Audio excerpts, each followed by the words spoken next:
Hi everybody, this is Ian Lamont, founder of In 30 Minutes Guides, and today I'm going to be showing you how to hook up a Windows laptop to an external monitor. This is an HP laptop.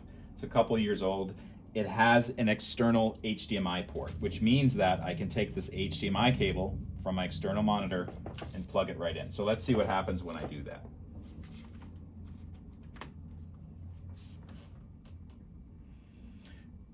So it's pretty typical that the screens will flash on and off, and then you'll be able to see the external screen.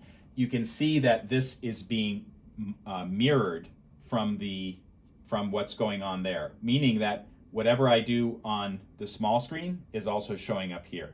So this could be useful for a situation. For instance, let's say you have a trade show, you have a video that's stored on your laptop, and then you want to have an external facing monitor facing out to the crowd or at your store or whatever, kind of showing the same video that's going on the laptop. This is the situation on how to do that. If you want to have a situation where you have an external monitor that shows something different, we'll be creating another video for that. But this is how just to create a basic setup where you have an external monitor, it's mirroring what's on the Windows laptop.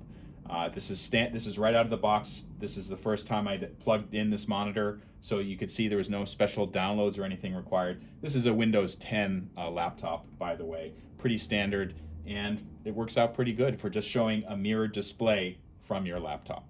This is Ian Lamont, founder of In 30 Minutes Guides. If this video helped you, if you could like it or subscribe, I'd be very grateful. And signing out, and talk to you next time.